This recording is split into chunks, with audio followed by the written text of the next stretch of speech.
Okay, here's gameplay from a 49 Bard on the left side here. I'm dual boxing a cleric, but this is on a macro. I'll explain that in a bit. This is what I'm actually doing on the Bard. The Bard is one of the more hectic classes in the game, and this is at level 49 when things are really, about as hectic as you're going to get without tanking. If you want to get even more intense, you basically do the exact same thing, but also pull the mobs and tank.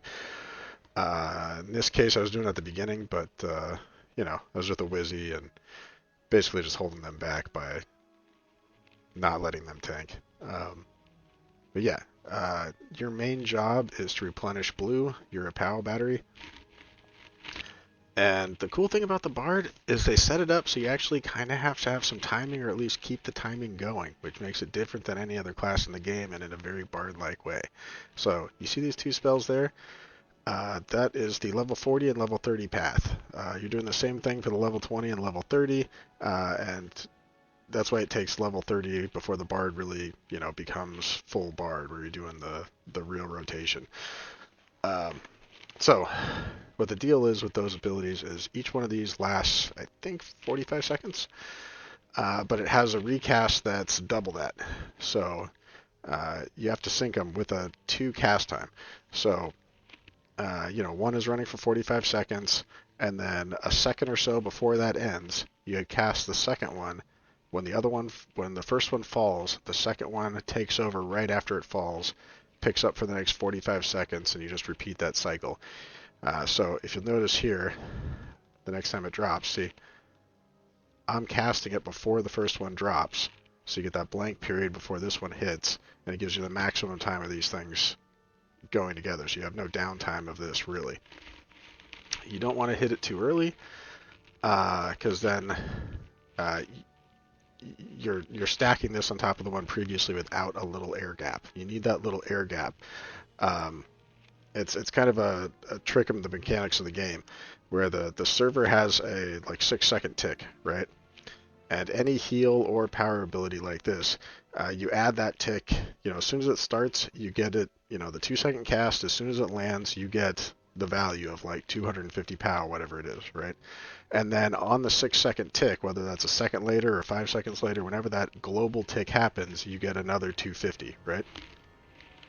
If you already have a tick going, like the first one, you don't get that initial burst of whenever the spell lands. It basically just kind of extends the initial tick that's going, and you're just going to get a tick every 6 seconds. On top of that, the next time you cast a spell, like when you're in the rotation, if you cast it too early, you're going to get a larger gap between them when you get back to the first spell, right?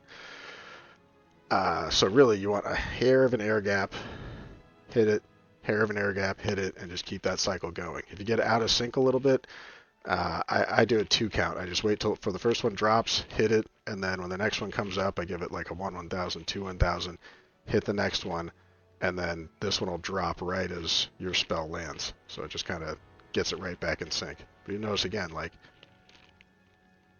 see, as soon as that's open, I'll pop it. This falls, cast ends, pops another one on there. So I'm popping it before the first one falls, but it just kind of falls in place, right? Over and over again. That's your main priority. You do that, and everybody's as pow as they're going to get.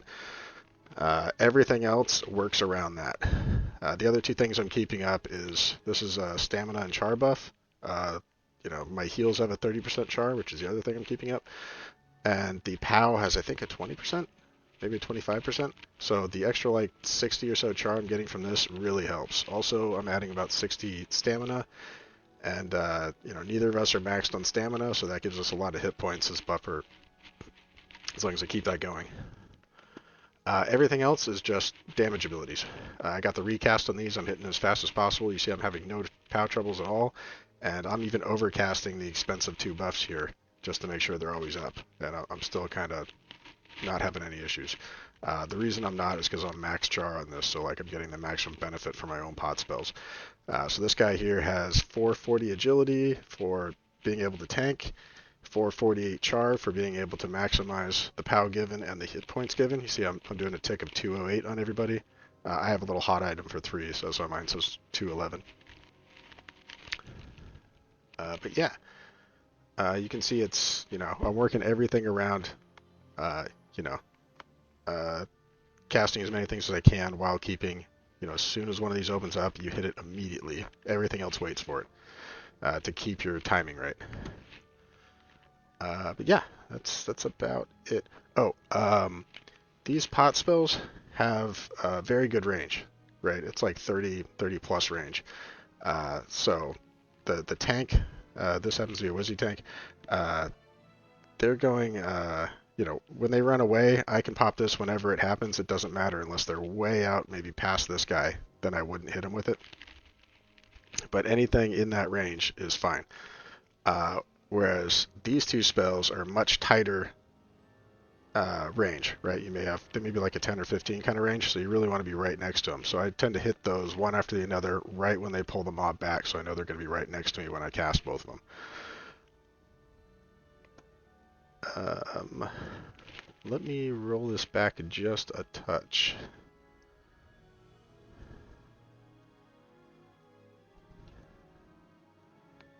The Wizzy did something cool there that you don't really see that often. So wizards don't have debuff spells. Debuff spells, you can pull two mobs right next to each other. You can pull one and the other one aggro. But if you're just doing a damage spell, that's not the case. So those two are right next to each other. If she shoots at one of those, both are going to come. So what she did was she rooted that one. It aggroed both of them. So this guy comes running. We take him down while the other one's sitting over there rooted. And then in a second, she'll go back and kill the rooted one. And it's just not something you see often enough. Cover the cleric over here where I got him. So the cleric, usually this is a gnome pot cleric that's just maxed out on pot.